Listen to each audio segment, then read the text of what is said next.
tengo el programa de Zoom. Y ahí ya estamos grabando. Bueno, aquí estamos con el psiquiatra Charlie Rodríguez. Hola Charlie, ¿cómo andás? Hola, buenas noches. Buenas noches. Bueno, un poco para presentarlo. Charlie Rodríguez es médico cirujano, de título de grado, después también hizo una especialización en psiquiatría y en psicología médica y también en psicoanálisis, bioética y salud mental. También tiene maestría en salud mental y bioética, ¿no? Y tiene una gran trayectoria, de hecho se recibió en 1988 en la universidad, en la UNE, no sé qué universidad es, una universidad de, de allá de Corrientes. Eh, Nordeste, Universidad Nacional del Nordeste, Ahí UNE. está. Sí, sí, sí. Bueno, y tiene una gran trayectoria en salud mental, en la docencia, en la en investigación y en la clínica, ¿no? En la clínica no La quisiera leer Clínica sobre todo. Salud Mental y Bioética. Ahí está, buenísimo. Así que bueno, un poco como para empezar y no hablarnos del tema del currículum, que es una gran trayectoria, ¿no? Mi primera pregunta era. ¿Cómo se define la salud mental? ¿Cómo definirías vos la salud mental? Bueno, hay varias definiciones, ¿no? Salud mental es el conjunto de decisiones que toma un ser humano para ser feliz. Ujú. ¿Eh?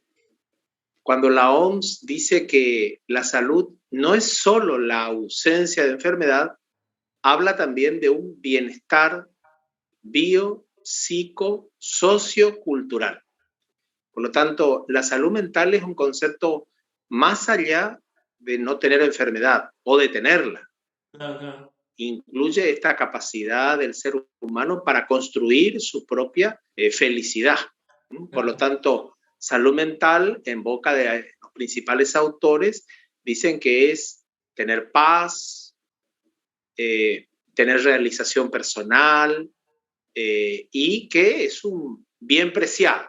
La salud mental es un bien Claro. preciado. Sí, y no incluye el aspecto espiritual ahí.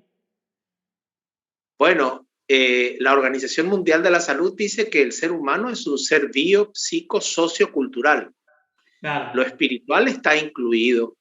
Claro que cada uno y toma de esta definición y toma de las definiciones lo que está de acuerdo. Hoy en día, por ejemplo, en la APA, la Asociación de Ah, Psiquiatras, sí. en las asociaciones de psiquiatras, existen capítulos que se llaman de psiquiatría y espiritualidad.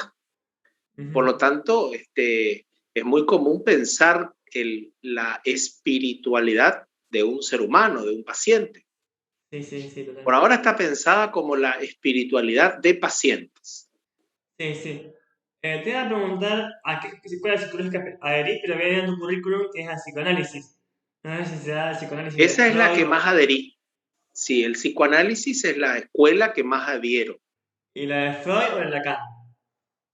Y yo fui formado por un lacaniano, Bien, bien. así que adhiero más a Lacan. Por supuesto que Listo. quien adhiere a Lacan no puede negarle a Freud, No, no, si claro. no sería una actitud desubicada, ¿no?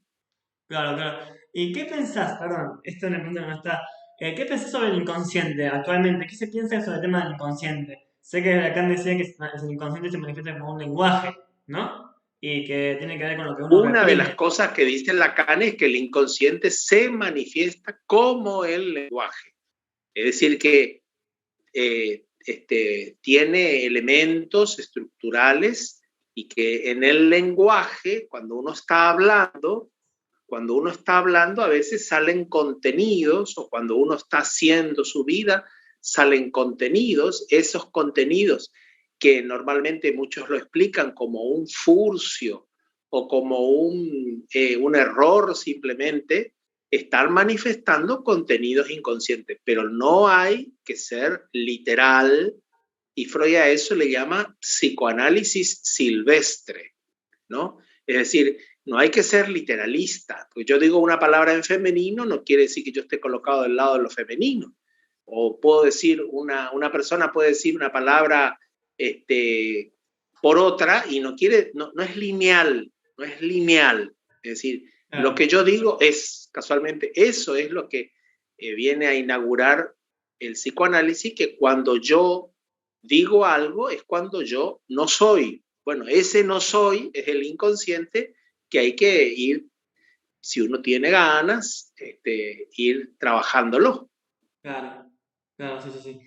¿Qué es lo que distingue a una persona con una enfermedad psiquiátrica de una No, no, persona no, no sana y te entendí. normal? ¿Qué dijiste? ¿Qué es lo que distingue a una persona con una enfermedad psiquiátrica de una persona sana o normal?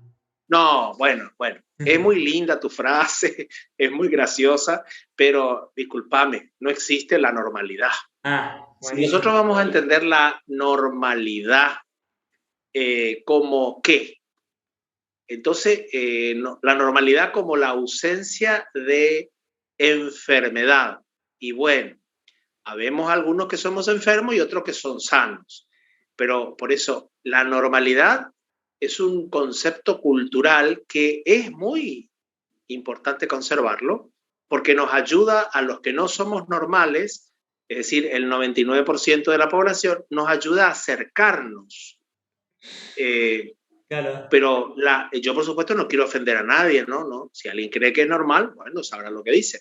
Pero por eso la normalidad supone que estamos basados en un esquema de análisis que indica que esto debe estar, esto no debe estar, y sin embargo, eh, la ciencia dice que de poeta y loco todos tenemos más que un poco. Por lo tanto, la normalidad es un concepto deseable, esperable, todos aspiramos a ser más normales, es decir, más cercanos a una funcionalidad eh, que nos permita ser funcionales y no molestar a los demás ni molestarnos a nosotros mismos, pero en la realidad todos tenemos que pasarnos el 99,99% de nuestra vida intentando ser normales, pero no claro, lo claro. somos, no lo somos. Por lo tanto, Sí, sí. la normalidad es una codificación que no es propia de este tiempo. Lo que hoy en día hablamos es de ser funcionales, es decir, Claro. yo soy normal en la medida en que soy funcional. ¿Mm? Tener a la Pero el sociedad, resto es todo relativo. como de adaptarse al Relativo, medio, pero respetable, ¿no? ¿Cómo? como de adaptarse al medio, a la sociedad. Bueno, no siempre es adaptación, no siempre es adaptación. Hay veces ser funcional supone bañarte, supone comer 4 comidas al día, supone dormir 8 horas. Es decir, la funcionalidad no quiere decir necesariamente ser como los demás, porque los demás pueden estar totalmente en otras cosas que no son las mías. Por ejemplo, normal, dicen hoy en día, a los 50 años, ¿por qué querés estudiar? Y porque quiero estudiar, porque tengo fuerza, porque quiero saber, quiero cometer menos errores, etcétera, ¿no? Entonces, Claro, por claro, eso la idea de lo funcional habla de lo que soy yo como persona, ¿no? No habla de los demás.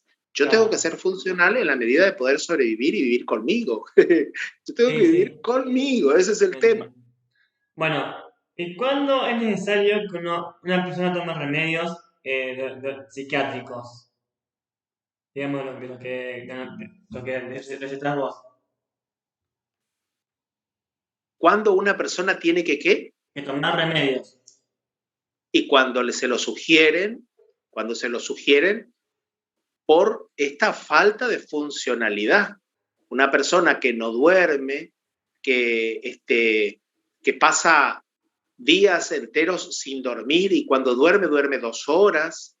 Una persona que dice que quiere ser feliz, pero no hace cosas de felicidad. Por ejemplo, una persona obesa que dice que quiere ser feliz, pero pero a la hora de la realidad no hace lo que debe hacer, bueno, no tiene fuerza, no tiene capacidad, no tiene diría Lacan, tiene una pulsión de muerte muy fuerte. Claro. Bueno, esas situaciones de vida de uno de nosotros, los seres humanos, es muy probable que necesitemos medicación para que nos ayude a tener un equilibrio. Sí, sí, sí. Y bueno, hay algunos psicólogos, que se escuchan mucho en la universidad, que huyen a la cuestión de los remedios y prefieren resolver todo con terapia. Porque ¿es válida esta postura que dice que es mejor la terapia que los remedios? O hay veces que es No, yo creo que necesario. no podemos decir las cosas son versus, no son antitéticas, sino son concomitantes, ayudan. No puede haber una cosa que sea sobre la otra. Yo creo que hay situaciones que son del orden del tratamiento por medio de la palabra, del medio de la palabra, y hay situaciones que son de orden, tratamientos del orden de la medicación y la palabra, ¿no? Es decir, hay cosas que uno tiene que hablarlas, siempre las tiene que hablar, pero en la medida de lo que pueda, ¿no? Por ejemplo, yo he conocido un montón de personas que en un primer momento requirieron medicación. Cuando la medicación logró una cierta estabilización, empezaron a hablar de sí mismos, empezaron a hablar de sus cosas y bueno, la medicación fue siendo reducida, no la sacaron, pero fue siendo reducida y pero y continuó con terapia y continuó hablando y continuó encontrando sus errores, sus alegrías, sus falencias, etcétera. Es decir, eso es lo que yo quiero marcar, digamos, ¿no? Claro, claro. Bueno, y pensaba también yo, ¿cuánto de responsabilidad propia, cuánto de genético y cuánto de químico hay en una enfermedad psiquiátrica? Ajá, exactamente, es interesante. Ese fue un motivo, una vez que tuve un concurso para la renovación del cargo docente que tenía, y me preguntaron qué es lo endógeno y qué es lo adquirido. Bueno, esa es una gran deliberación que tiene la ciencia médica, hasta qué punto algo es endógeno y hasta qué punto algo es adquirido. Hoy en día también tiene otros nombres y se utiliza mucho esto, ¿no? Un factor puede estar guardado dentro de mis genes y si yo no tengo afuera el estímulo externo que lo desarrolla, probablemente ese factor siga permaneciendo allí. Claro. Y muchas veces un factor externo a mi vida puede generar que yo entre en un cuadro de enfermedad, por ejemplo. Un factor externo que entra a mi vida y que la puede enfermar son las adicciones. Porque hay que tener en cuenta, y todas las ciencias lo dicen, de que la persona que hace uso indebido de drogas, en la realidad está incorporando drogas a su cerebro y a su vida y a su cuerpo que le producen una neuroadaptación, una neurotransformación. Ese cerebro ya no es el mismo que cuando no consumía. Por más bien que muchas veces la persona que tiene trastorno por abuso de sustancia dice que las drogas le hacen. Es decir, le mejoran el humor, le calman los nervios. Es decir, hay factores externos que producen modificaciones internas y por lo tanto aparecen situaciones de enfermedad. Y hay factores internos, por ejemplo, se sabe hoy en día que hay ciertos hechos que están guardados genéticamente dentro de nosotros y ante una coyuntura externa pueden aparecer. Eh, el, Se habla, por ejemplo, de hay ciertas enfermedades que por el ambiente tóxico externo pueden hacer que aparezcan. Bueno, hay montones de situaciones. Yo puedo tener una melancolía guardada en mis genes y muy probablemente si no tuviera un factor que me ponga triste al extremo, pero no es necesario que sea un factor enorme, puede ser un pequeño factor, murió mi perrito, enterré a mi esposa, etcétera. Es decir, un factor, no necesariamente tiene que ser grande, por eso pongo la muerte de un perrito o el fallecimiento de un ser querido. Y entonces, esos factores, tanto pequeños como grandes, detonan la presencia en mí de un cuadro que yo tenía genéticamente determinado y guardado allí y que esto lo desencadenó. Y estaba pensando en el tema de la psicosis. Sabía que Freud hablaba de la psicosis, de la neurosis y de la perversión. Y puntualmente, ¿cómo funciona la psicosis o, dicho de otra forma, las conductas psicóticas y qué es lo que la desencadena? Bueno, si pudiéramos decir una sola cosa de esto, seríamos ya el premio Nobel de la psiquiatría actual. Todavía se sigue investigando. Frente a la psicosis tenemos orígenes biológicos. Por ejemplo, si yo soy hijo de un papá y de una mamá que tienen enfermedades mentales graves, probablemente yo tenga el 85% de posibilidades de tener una enfermedad mental. Entonces, ¿qué sería una psicosis? En ese caso, una enfermedad heredada. También hay algunas investigaciones que hablan de que la psicosis es el producto de una alteración del metabolismo de la serotonina, que es un neurotransmisor cerebral fundamentalmente. Y entonces este neurotransmisor tendría un metabolismo anormal, es decir, que para muchos las psicosis son el producto de un trastorno del metabolismo, como por ejemplo la diabetes, la hiperuricemia, etc. Entonces habría allí una causal centrada en una alteración de las enzimas o proteínas que degradan la serotonina. Pero también hay factores aparentemente, una psicosis es también puede ser una psicosis breve, una psicosis transitoria, producto de una reacción. Por ejemplo, ¿cuántas personas frente a un trauma como el robo de su celular, el asalto a mano armada, los abusos físicos sucedidos, muchas veces esas personas tienen cuadros psicóticos que con ayuda de la medicación se estabilizan? Por lo Claro, tanto, como verás, ¿cuál es la causa? No la sabemos, pero para hacerlo simple, es muy probable que yo estaba buscando un papelito que tenía por aquí. Si la mente es como un papelito o como esta unión de dedos, algún factor externo o un factor interno puede hacer que este papelito se rompa. Y entonces surge el contenido inconsciente, que no por eso tiene que ser monstruoso ni malo, sino contenido inconsciente, y eso sería para algunos autores la psicosis, una aparición abrupta, persistente de contenidos inconscientes que tienen que ver con la vida de ese ser humano. claro, y serían delirios, digamos, hecho en Claro, criollo. algunas veces son delirios, otras veces son fenómenos alucinatorios o ilusorios, etcétera. Es decir, la psicosis no es únicamente sinónimo la psicosis no es únicamente sinónimo de alucinación, a veces también es de inquietud, de alteraciones del movimiento, eh, alteraciones en el cuidado personal, etcétera, ¿no? Es decir, Sí, que la sí, psicosis no es únicamente alucinación y delirio.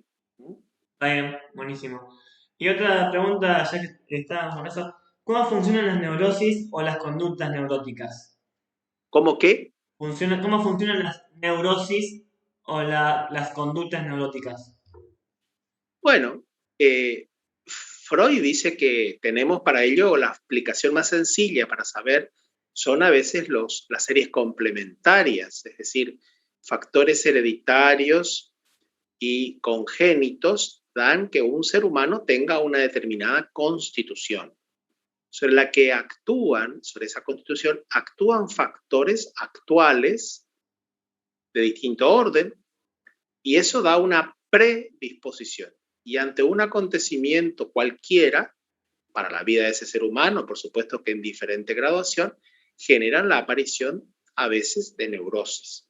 Entonces, ¿qué es la neurosis? La definición es entidad caracterizada por la presencia de conflictos intrapsíquicos que inhabilitan conductas sociales. Por ejemplo, yo estoy sentado conversando con vos por Zoom y pasa una rata y yo corto el Zoom y pego un griterío y me desarmo todo. Bueno, Claro, ¿viste? Es en la rata que pasó acá, que es verdad que habita una rata, suponte, pero no me puede llevar a una disrupción, porque no hay problema. Yo no tengo problema parecer como un fóbico a las ratas, ese no es mi tema, pero la realidad es que soy disruptivo. Por eso la neurosis es esa conducta disruptiva que afecta mucho al individuo que lo padece. Entonces, es como una conducta, no es como, sino es una conducta disruptiva que no tiene causa en la psicosis, pero que tiene mucha vecindad, porque a la hora de la realidad, si bien estos son cuadros distintos, tienen mucha vecindad para algunos autores. claro, claro. Bueno, y otra pregunta es, yo hace un tiempo leí un texto que distinguía lo que es la ansiedad adaptativa de la ansiedad desadaptativa. Y me preguntaba, para preguntarte a vos, ¿cuál es la mejor manera de manejar la ansiedad desadaptativa? Qué bien, qué interesante. En realidad, ahí yo podría poner en otras palabras un poco más técnicas, pero también interesantes. Vos llamás ansiedad adaptativa a lo que nosotros en psiquiatría clásica llamamos estrés, o como dicen los norteamericanos, stress, o síndrome general de adaptación, que eso Sí, ya lo sí. estudiamos en medicina. Es decir, un individuo que tiene una situación difícil, por ejemplo, suponte, vos sos papá o yo soy papá y tenemos un hijo que tiene un cuadro, que lo llevamos al médico, que no es COVID, vamos a aclarar porque estamos como en la fiebre del COVID, y el chico tiene que tomar medicamentos cada 2 horas y yo estoy estresado. Y esa es una ansiedad adaptativa porque me levanto cada 2 horas con la mamá o solo, me levanto, le doy los medicamentos, tengo un estado de estrés. Sí, sí. Ahora, pasado, el niño va durmiendo, va comiendo, va respirando bien, suponte que sea respiratorio. Bueno, va mejorando y yo voy bajando mi estrés, voy bajando, aunque sigo dándole medicación y aunque etcétera, aunque me tengo que levantar varias veces de noche y altero mis horarios, todo eso. Muy bien. Pero hay también un estrés o ansiedad desadaptativa, que es la que me queda a mí luego de haber vivido estos momentos de estrés adaptativos y que no los puedo regular. Por ejemplo, eso es lo que le pasa a la gente con su horario laboral. Tienen que estar a las 7 de la mañana en un lugar y trabajar hasta las 15, por ejemplo, y a consecuencia de ello, después vuelven a sus casas y tienen que atender a sus casas y vuelven a salir y en definitiva se acuestan a las 12 de la noche durante 5 días a la semana y después no pueden dormir a las 12 porque todavía están con 1000 revoluciones y entonces duermen recién a la 1 y entonces ya cada vez duermen menos y descansan menos y toman más café, té, mate, etcétera, y toman una café aspirina para aguantar todo el día. Entonces, eso es ansiedad desadaptativa. Es decir, el cuerpo no puede volver a su estado previo a la aparición del estrés. Y esto se puede hacer hábito, al punto que hoy en día un montón de personas de 7 días de la semana, al menos 5 días, duerme 5 horas. Claro. Y todo el mundo cree que eso es normal. En realidad no es normal porque produce muchos daños orgánicos y obviamente la presencia de los daños psicológicos también en las personas, ¿no? Que, Claro. que les pasa eso. Por eso para el estrés, hay que trabajar mucho en uno mismo, por eso el tema es convivir con uno mismo, vivir con uno mismo. Hay que trabajar mucho los intereses, los deseos, eh, las significaciones de los hechos. Por eso el ser humano nace y yo suelo decir, 3 minutos antes de morir, madura. 3 minutos antes de morir, madura. Es decir, llegó al culmen de sus experiencias de vida que le ayudaron a madurar. Pero Claro. Claro, pasa que el sí. ser humano muchas veces no quiere cambiar lo que piensa, Ujú. no quiere madurar, por ejemplo. Yo tengo que tener una esposa que me planche la camisa. Y bueno, pero ella también piensa que yo debo que ella quiere tener un esposo que le traiga un mate a la mañana. Y bueno, cada uno quiere algo, no lo puede conseguir y entonces se estresa. Y cuando el Claro, estrés es crónico, se distresa. claro, claro. Bueno, y un poco también pensaba en el tema de la paranoia. Yo pensaba, ¿cuál es la solución? Porque yo entiendo la paranoia como un estado de permanente sospecha. El problema es que todos tenemos Sí, un principio de eso porque todos no, ignoramos muchas cosas. Y podemos hacer una conversación y uno dice, ah, este se referirá a mí. Siempre está, pero creo que el estado más saludable para la paranoia me parece que sería como decir, bueno, no sé, no importa, déjalo pasar. Pero quizás a algunas personas no lo dejan pasar y le pasa lo que es la paranoia, ¿no? sí, bueno, la paranoia en realidad ya establecido, ahí vos dijiste dos cosas muy interesantes. Primero, todos tenemos un grado de paranoia. Eso es fundamental. Por eso es que cuando un ser humano se halla en una situación de crisis, lo primero que el cerebro, el organismo, vamos a decir, el ser humano, reacciona es al modo paranoico, es decir, desconfiando. Bueno, eso tiene una honda explicación en lo que se llamó el estadio del espejo de Jacques Lacan. Lacan habla de que en el estadio del espejo el ser humano se hace, vamos, simbolicemos, ¿no? Un niñito se acerca a un espejo, un niñito ve un espejo y toca la imagen y la mamá le dice, ahí está Charlie, ¿eh? Charlie. Entonces yo sé quién soy a través de lo que me dicen. Claro, claro. Bueno, este mecanismo se perpetúa y yo soy lo que me dicen. Bueno, y Claro, ahí está el fundamento. Entonces, yo aprendo a que lo que me dicen, eso soy. Bueno, entonces cuando me dicen que yo soy lindo, bueno y maravilloso, va todo bien. Pero cuando me dicen que yo hago esto mal, hago lo otro mal, empiezo a reaccionar paranoicamente, ¿no? claro, claro. Entonces, la paranoia es la reacción elemental de cualquier ser humano. Vos chocas en la calle y viene uno enojadísimo y te pega una piña porque le rompiste su auto. Claro, A mí claro. me pasó una vez, yo estaba haciendo una cola y yo le digo al que está delante mío, pero usted está fuera de lugar, señor. Le dije, y él me mira y me dice, ¿y por qué no te das vuelta y te fijas vos? Y yo me doy vuelta y me fijo y el que estaba fuera de la cola era yo. Qué gracioso. Yo queriendo envenedarlo al otro y había sido que el que estaba fuera de foco, yo estaba en realidad fuera, yo estaba Sí, sí, detrás sí. de él, pero era el supernumerario de otra persona, que al contrario, la otra persona me estaba teniendo paciencia a mí y yo queriendo hacer justicia, ¿no? Bueno, por eso, la paranoia es eso, ¿no es cierto? Es una reacción, digamos, muy común en el que el ser Claro, humano experimenta persecución, hostigamiento y entonces lo dice, reacciona. Por claro, eso hay que aprender a, primero que hay que aprender a conocer sus rasgos, los rasgos paranoicos que uno tiene.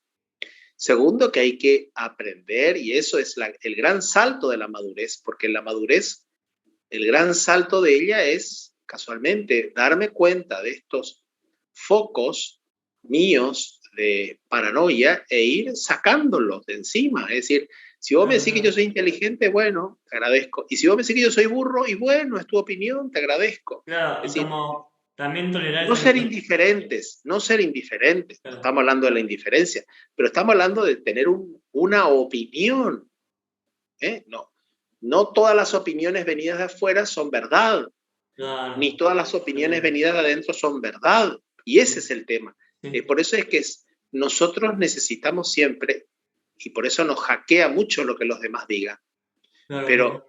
casualmente a medida que avanzamos, crecemos en distintas áreas de nosotros mismos, vamos adquiriendo un autoconcepto, Claro. Sí, una opinión que dura tanto totalmente. tiempo como me dura tanto tiempo como me dure esa certeza. Es decir, yo hace tiempo que sé que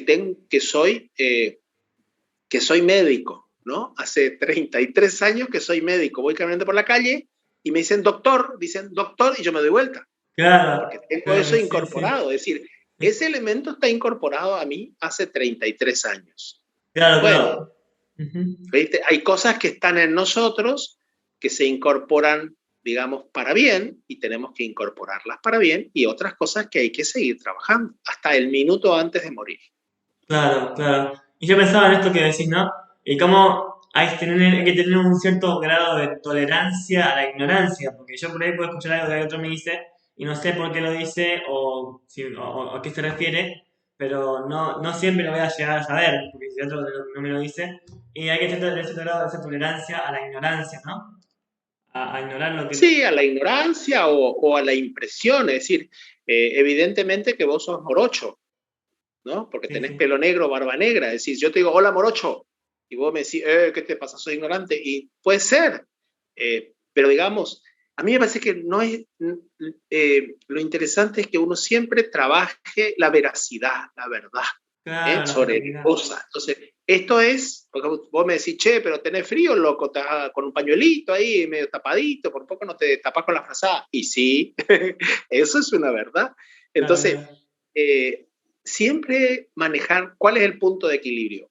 ¿Los demás tienen siempre la razón? No, porque eso sería el estadio del espejo. ¿Los Claro. demás nunca tienen la razón? No, porque hay cosas que la pueden decir y que la están diciendo muy bien. Ahora, ¿cuál es en definitiva la conclusión? Que yo tengo que tener una autoopinión. Yo tengo que Claro, opinar sobre mí. Yo tengo claro, que saber de mí. Y la gente no quiere saber de sí misma. Y claro, bueno, ahí entiendo. está el tema. El que Sí, quiere sí, saber sí, sobre sí sí. mismo, ya lo dice la Biblia, la verdad les hará libres. Claro, claro. Libres, Y, libres de ser y- oscuramente, porque yo puedo tener una opinión de que yo soy bueno. Sí, yo puedo tener la idea que yo soy bueno y soy bueno en el 2%, pero hay un 98% que la gente ve que no soy bueno. claro, y yo pensaba un poco, como haciendo un paréntesis, un trabajo filosófico que hice sobre el tema este de que, claro, cuando veo al otro, está bien, me veo en parte a mí, me veo a mí lo veo al otro, y todo lo que el otro piensa de mí, y la imagen, con eso me voy armando una imagen de mí mismo. Pero aparte, es como que la imagen que me voy formando en mi vida siempre va a ser incompleta Por hasta que me supuesto. muera, y cuando me muera, mi Dios me va a mirar, y ahí, en el encuentro con Dios, ahí voy a saber bien quién soy y cómo soy, ¿no? Me parece. Claro, claro.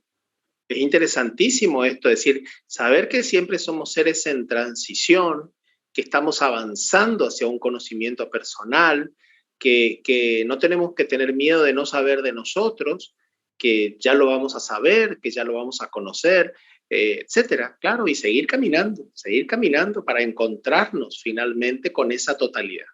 Amén. Bueno, otra pregunta. No, ¿cómo funcionan miedos tales como las fobias y los ataques de pánico? El miedo, ¿cómo funciona? Bueno, en Las realidad fobias y el los ataques de miedo es pánico, sí. claro, el miedo es una emoción humana normal. Tener miedo es normal. Lo anormal es no tener miedo. Yo escuché una vez a un presidente que decía, presidente de nuestro país, que decía que él no le tenía miedo a nada. Yo dije, no, es normal este hombre. No, no. Y bueno, yo justamente estaba estudiando en esas épocas estas cosas y la realidad es que así nos fue. Bastantes errores había en esa época. Entonces, el miedo es una emoción humana normal.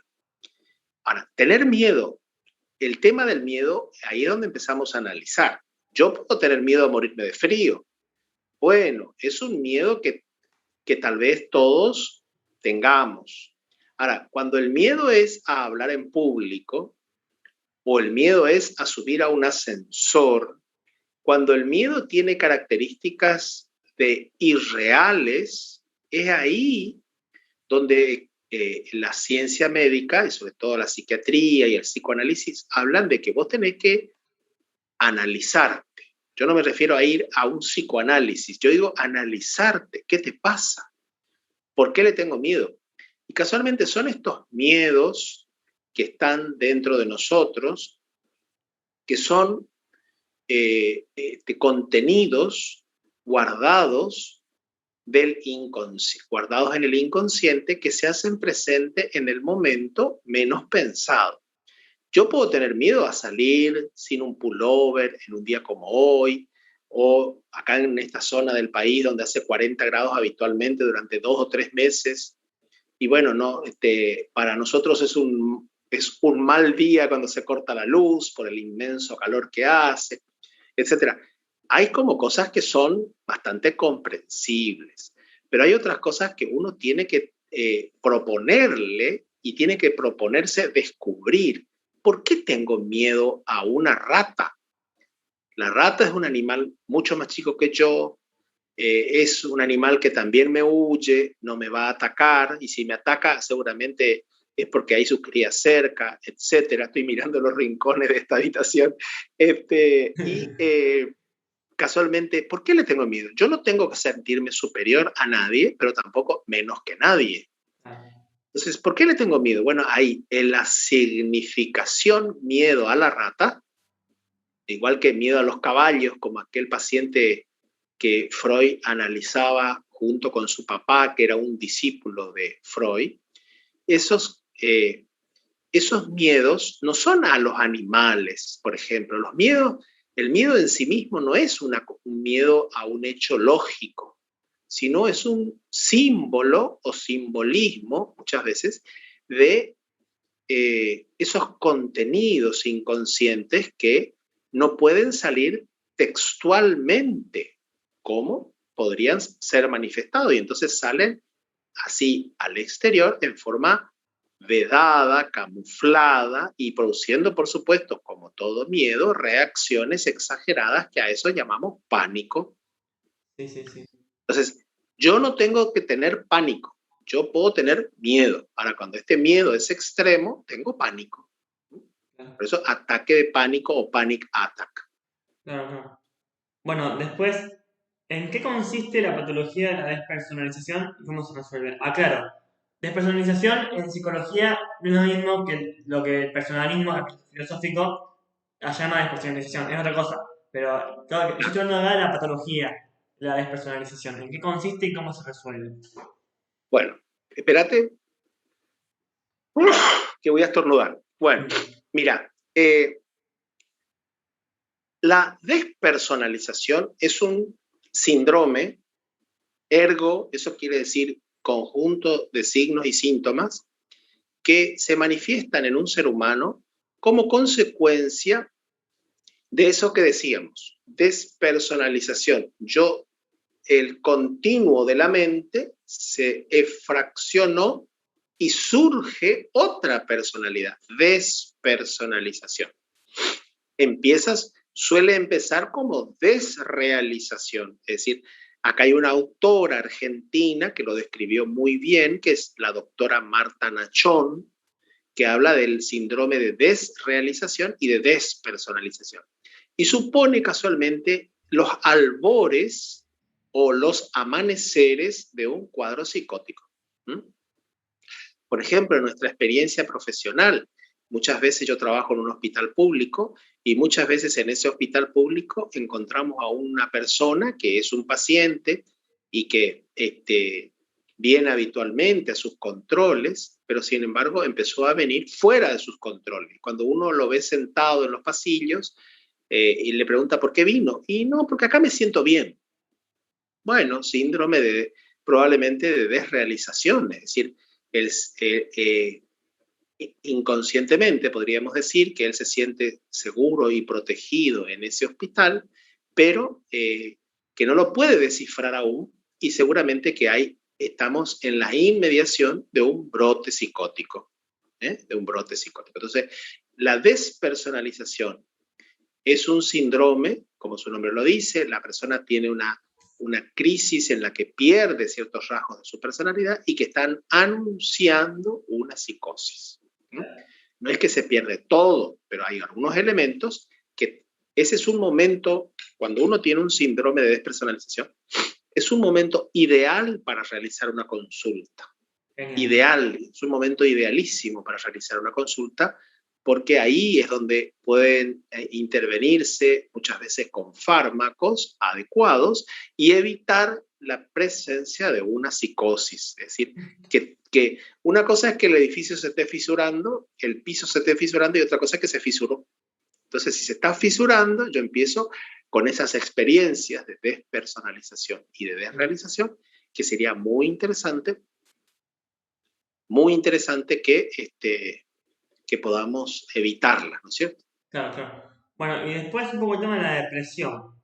¿En qué consiste y cómo se resuelve? ¿Por qué? Porque la depresión, hasta donde tengo entendido, en filosofía se dice que no es intencional, o sea, la depresión no tiene un objeto, como puede ser con otras emociones que sí tienen un objeto o una causa, más como psicológica, ¿no?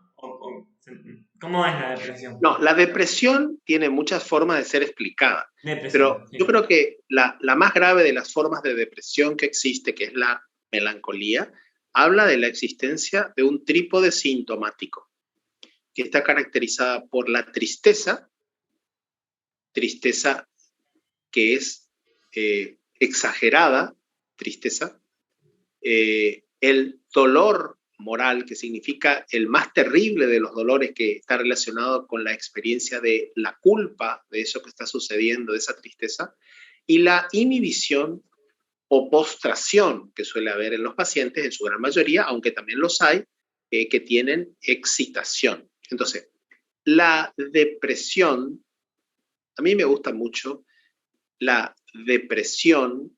Cuando habla Freud, dice que la depresión es la vuelta de la libido por el objeto perdido. Es decir, muere mi mamá. No, yo tenía parte de mi libido puesta en mi mamá. Ujú. Mi mamá se muere, se va, y la libido retorna a mí masivamente. Eso es depresión. Es decir, uno siempre dice que la depresión es porque perdió. Sí, sí, claro, es evidente, el elemento externo es evidente, pero no el interno. Lo que pasa es que vuelve a vos un monto de libido, es decir, energía de vida, que estaba pegada a ese objeto, a esa persona o a ese otro ser, y entonces eso es lo que te cuesta a como acomodar, diríamos, ¿no? Y Claro. eso es lo que, por eso que en la depresión uno no es culpable. En ninguno de estos cuadros psiquiátricos, psicopatológicos que estamos conversando, nunca nadie es culpable. Porque culpable supone hacerlo a propósito. Ni aun el adicto que consume droga, él no quiere estar enfermo, él quiere solucionar su problema. Por lo tanto, la idea de culpa no corresponde. Pero sí tenemos que saber que en la depresión el individuo se va a encerrar como parte de su cuadro depresivo y no va a poder analizar lo que le pasa. Claro. Por eso cuando vemos a un depresivo, alguien que se aísla, alguien que no habla con nadie, alguien que solamente quiere hablar de su tema, es decir, de su tristeza, al contrario, tenemos que apoyar y tenemos que ayudar. Listo. Y una última pregunta, así ya estamos cerrando. Pensaba, ya que estamos hermanos de comunidad, ¿qué es lo que distingue una experiencia mística auténtica de lo que muchos suelen llamar delirio místico? ¿Cuándo se dice una Bueno, patología y cuándo es bueno, real? es muy difícil, es muy difícil y solamente las personas con experiencia en los fenómenos espirituales católicos, cristianos, religiosos, la pueden hacer. Yo voy a contar una experiencia. Yo hace muchos, muchos años atendí a una paciente, a una señora que tenía un trastorno bipolar, episodio maníaco, y ella concurría al grupo de oración junto con su esposo. Ujú. Yo sabía que esa señora tenía un cuadro psicótico y yo la había medicado. Sí, sí. Ella nunca tuvo, en ese periodo que yo le trataba, nunca tuvo un fenómeno, nunca tuvo nunca estuvo así de grave, diría. El esposo le lleva, porque ellos eran habitual, le llevan al grupo de oración. Y ella, estando así, yo sabía exactamente los gramajes de droga que le había dado, todo, y ella dice 3 profecías, pausadamente, muy bien, sin gritos, nada. Ella dice 3 profecías. Terminado el grupo de oración, la costumbre de hacer siempre el discernimiento, las 3 profecías tenían un destinatario, yo. Y ella no sabía de mí, no me conocía a mí. Por lo tanto, más allá de los conocimientos paranormales que suelen acompañar a los cerebros en estado de crisis, yo creo que es muy compatible la presencia de fenómenos espirituales en las personas que tienen alteraciones de su capacidad mental. Claro, claro. Ahora, el delirio místico, casualmente, tiene una construcción anormal. Ujú. Eso es lo que altera. Por ejemplo, en el delirio místico, alguien es la pareja de Jesús. Puede ser que todo vaya bien, que la persona tenga conversión, que celebre la conversión, que ayude en los comedores, pero ella es, o él es, ella es la esposa de Jesús. Pero no entendido como se habla en la teología de la iglesia como un matrimonio espiritual, sino como un matrimonio carnal. Entonces, vieron, el delirio místico hasta ahora, en estos 33 años de experiencia, yo lo que descubro es que tiene una relación con la divinidad que es de características no normales. Claro. Por eso es que muchas veces a una persona que habla de Dios y le dicen que es un delirante, no, pero a veces hablan bien y están diciendo bien las cosas, por lo menos desde el magisterio de la Iglesia Católica, ¿no? Y lo interesante entonces es que el delirio místico es una construcción muchas veces espiritual, católica, pero incompleta y con errores. Y ahí estamos empezando a descubrir las fallas que podrían estar hablando de un cuadro de características psicóticas. Listo. Que habría que estudiarlo, por supuesto, ¿no? No podemos, a todo aquel que me diga que Jesucristo le dijo tal o cual cosa, yo no le niego, pero tampoco la acepto, sobre todo si es traído a la consulta o viene a la consulta porque no se siente bien. Bueno. Bueno, muchísimas gracias, Charlie. No sé si quería decir algo más.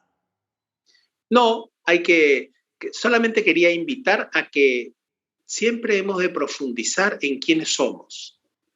Y esa profundización es mucho más fácil cuando yo tengo una relación particular con Dios. Sí. Si yo vivo la unión con Dios, la realidad, Dios actúa como un gran compañero de mi camino. Claro, Bueno, claro. nada más. Bueno, muchísimas gracias, Charlie. Bueno, los invito a los que están viendo el video, suscribirse en mi canal, a darle me gusta al video. Así que bueno, muchísimas gracias y nos vemos en el próximo video. Chao. Chao, chao.